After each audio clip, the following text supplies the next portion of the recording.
Hi ಎಲ್ರಿಗೂ ನಮಸ್ಕಾರ. Welcome back to my YouTube channel Savinenapu. ಇವತ್ತು ನಾವು ಮಕ್ಕಳು ತುಂಬ ಇಷ್ಟಪಡೋ ಕೊಬ್ಬರಿ ಕಡ್ಡಿ ಹೇಗೆ ಮಾಡೋದು ಅಂತ ನೋಡೋಣ. ಈ ಕೊಬ್ಬರಿ ಕಡ್ಡಿ ಮಕ್ಕಳಿಗೆ ಮಾಡಿಕೊಟ್ರೆ ಕೈಯಲ್ಲಿ ಹಿಡ್ಕೊಂಡು ಆಟ ಆಡ್ಕೊಂಡು ತಿಂತಿರ್ತವೆ, ತುಂಬ ರುಚಿಯಾಗೂ ಇರ್ತವೆ.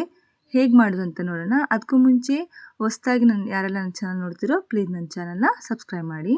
ಇಲ್ಲಿ ನಾನು ಗ್ಯಾಸ್ ಮೇಲೆ ಕಡಾಯಿ ಇಟ್ಕೊಂಡಿದ್ದೀನಿ. ಈಗ ತೋರಿಸಿದ್ನಲ್ಲ ಆ ಗ್ಲಾಸಲ್ಲಿ 3 ಗ್ಲಾಸಷ್ಟು ಅಕ್ಕಿ ಹಾಕ್ಕೊಂಡಿದ್ದೀನಿ. ಅಕ್ಕಿ ಹಾಕ್ಕೊಂಡು ಲೋ ಫ್ಲೇಮಲ್ಲಿ ಚೆನ್ನಾಗಿ ಘಮ ಬರೋ ತನಕ ಹುರ್ಕೋಬೇಕು. ಈ ಕೊಬ್ಬರಿ ಕಡ್ಡಿನ ದೀಪಾವಳಿಲಿ ದಸರಾದಲ್ಲಿ ಹೆಚ್ಚಾಗಿ ಮಾಡ್ತಾರೆ. ಅಕ್ಕಿ ಹುರಿದಾದ್ಮೇಲೆ ಒಂದು ತಟ್ಟೆಗೆ ಹಾಕೋಬೇಕು. ಮತ್ತು ಅದೇ ಕಡಾಯಿಗೆ 1.5 ಸ್ಪೂನಷ್ಟು ಕಡಲೆಬೇಳೆ, 1.5 ಸ್ಪೂನಷ್ಟು ಉದ್ದಿನಬೇಳೆ, 1 ಸ್ಪೂನಷ್ಟು ಜೀರಿಗೆ, 1 ಸ್ಪೂನಷ್ಟು ಧನಿಯಾ, ಒಂದು ಅರ್ಧ ಸ್ಪೂನಷ್ಟು ಮೆಣಸಿನ್ಕಾಳು ಸೇರಿಸ್ಕೊಂಡು ಚೆನ್ನಾಗಿ ಲೋ ಫ್ಲೇಮಲ್ಲೇ ಹುರ್ಕೋಬೇಕು. ಚೆನ್ನಾಗಿ ಹುರ್ಕೊಂಡ್ಮೇಲೆ ಅಕ್ಕಿ ಹಾಕಿದ್ವಲ್ಲ ಹುರ್ಕೊಂಡು ಅದಕ್ಕೆ ಸೇರಿಸ್ಕೊಂಡು ತಣ್ಣಗೆ ಹಾಕ್ಬಿಡ್ಬೇಕು. ತಣ್ಣಗಾದಮೇಲೆ ಮಿಲ್ಲಿಗೆ ಹಾಕ್ಸ್ಕೊಂಬರ್ಬೇಕು. ಮಿಲ್ಲಿಗೆ ಹಾಕ್ಸ್ಕೊಂಬಂದರೆ ತುಂಬ ನುಣ್ಣಗೆ ಹಾಕ್ಕೊಡ್ತಾರೆ. ಅದಾದಮೇಲೆ ಮಿಲ್ಲಿಗೆ ಹಾಕೋ ಟೈಮಲ್ಲಿ 1 ಇಡಿ ಆಗೋವಷ್ಟು ಹುರ್ಗಡ್ಲೆ ಸೇರಿಸ್ಕೋಬೇಕು, ಹಿಟ್ಟು ಮಾಡಿಸ್ಕೊಂಬರ್ಬೇಕು. ಈಗ ಒಂದು ಮಿಕ್ಸಿ ಜಾರ್ಗೆ ಒಂದು ಸ್ವಲ್ಪ ಕೊತ್ತಂಬರಿ, ಖಾರಕ್ಕೆ ಹಸಿಮೆಣ್ಸಿನ್ಕಾಯಿ, 1 ಇಡಿ ಆಗೋವಷ್ಟು ಕೊಬ್ಬರಿ, ಕರಿಬೇವು ಸೇರಿಸ್ಕೊಂಡು ನುಣ್ಣಗೆ ರುಬ್ಕೊಂಬರ್ಬೇಕು. ಸ್ವಲ್ಪ ನೀರು ಸೇರಿಸ್ಕೊಂಡು ಇದು ಹಿಟ್ಟು, ಕೊಬ್ಬರಿ ಕಡ್ಡಿ ಮಾಡೋ ಹಿಟ್ಟು. ಈ ಹಿಟ್ಟಲ್ಲಿ ನಾನು 3 ಕಪ್ಪಷ್ಟು ಕೊಬ್ಬರಿ ಕಡ್ಡಿ ಮಾಡ್ತಾಯಿದ್ದೀನಿ. ಇಲ್ಲಿ ಒಲೆ ಮೇಲೆ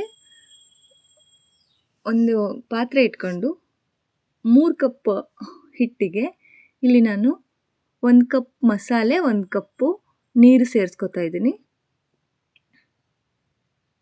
ಸ್ವಲ್ಪ ರುಚಿಗೆ ಎಷ್ಟು ಬೇಕೋ ಅಷ್ಟು ಉಪ್ಪು ಸೇರಿಸ್ಕೊಂಡು ಕುದಿ ಬರೋ ತನಕ ಕುದಿಸ್ಕೋಬೇಕು. ಸ್ವಲ್ಪ ಅರಿಶಿನ ಪುಡಿ ಸೇರಿಸ್ಕೋಬೇಕು. ಚೆನ್ನಾಗಿ ಕುದಿ ಬಂದಮೇಲೆ ಗ್ಯಾಸ್ ಆಫ್ ಮಾಡಿಕೊಂಡು ಹಿಟ್ಟು ಸೇರಿಸ್ಕೋಬೇಕು. ಹಿಟ್ಟನ್ನು ಉದ್ರುದ್ರಾಗೆ ಮಾಡ್ಕೋಬೇಕು, ಚೂರು ಹಸಿ ಇರಬಾರ್ದು. ಫುಲ್ ಉದ್ರುದ್ರಾಗಿ ಮಾಡ್ಕೊಂಡ್ರೆ ಕೊಬ್ಬರಿ ಕಡ್ಡಿ ಕರುಮ್ ಅಂತ ಬರ್ತವೆ. ಚೆನ್ನಾಗಿ ಕಲಿಸ್ಕೊಂಡು ಒಂದು ತಟ್ಟೆಗೆ ಹಾಕಿ ತಣ್ಣಗೆ ಹಾಕ್ಬಿಡಬೇಕು. ನೋಡಿರಿ ತೋರಿಸಿದ್ರೆ ಈ ಥರ ಉದ್ರುದ್ರಾಗಿರಬೇಕು. ಸ್ವಲ್ಪ ನೀರು ಸಿಮಿಸ್ಕೊಂಡು ನಾದ್ಕೋಬೇಕು, ರೊಟ್ಟಿ ಹಿಟ್ಟು ನಾದ್ಕೊಂಡಂಗೆ.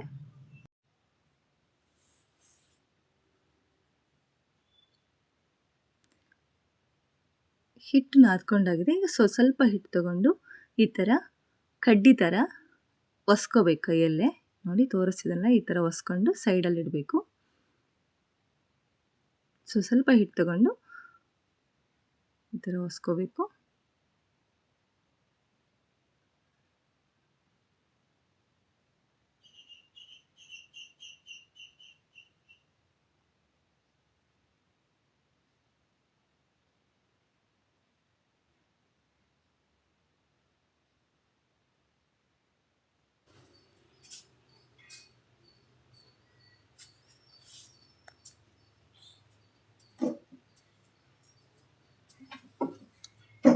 ನೋಡಿ ಈಗ ಒಸ್ಕೊಂಡಿದ್ದೀನಿ.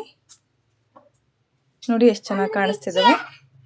ಈಗ ಗ್ಯಾಸ್ ಮೇಲೆ ಎಣ್ಣೆ ಕಾಯಕ್ಕಿಟ್ಟು ಎಣ್ಣೆ ಚೆನ್ನಾಗಿ ಕಾದ್ಮೇಲೆ ಇನ್ನು ಬಿಟ್ಕೋಬೇಕು. ಮೀಡಿಯಂ ಫ್ಲೇಮಲ್ಲಿ ಕಂದು ಬಣ್ಣ ಬರೋ ತನಕ ಕರ್ಕೊಂಬಿಟ್ರೆ ನಮಗೆ ರುಚಿಕರವಾದ ಕೊಬ್ಬರಿ ಕಡ್ಡಿ ರೆಡಿ ಆಗಿಬಿಡುತ್ತೆ. ಇದೇ ಥರ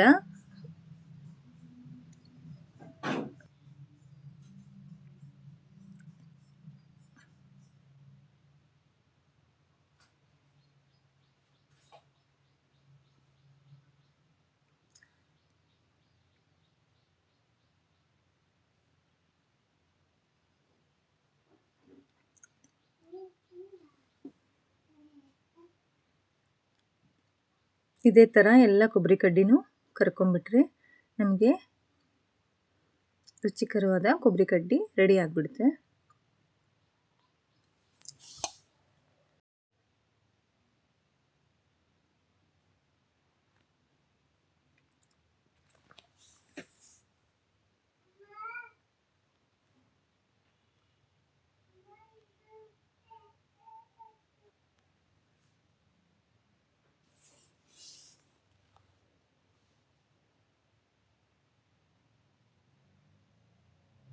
ಇದೇ ಕೊಬ್ಬರಿ ಕಡ್ಡಿ ಹಿಟ್ಟಲ್ಲಿ ನಾವು ಚಕ್ಲಿ ಸಹಿತ ಮಾಡ್ಕೋಬೋದು.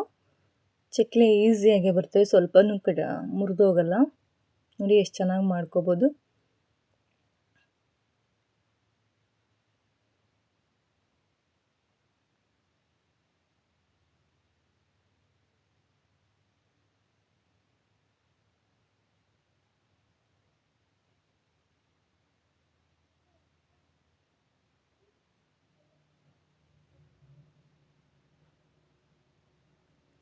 ನೋಡಿದ್ರಲ್ಲ, ರುಚಿಕರವಾದ ಕೊಬ್ಬರಿ ಕಡ್ಡಿ ರೆಸಿಪಿ ಹೇಗೆ ಮಾಡೋದು ಅಂತ. ಇಷ್ಟ ಅಂದರೆ ಪ್ಲೀಸ್ ನನ್ನ ಚಾನಲ್ನ ಸಬ್ಸ್ಕ್ರೈಬ್ ಮಾಡಿ. Thank you.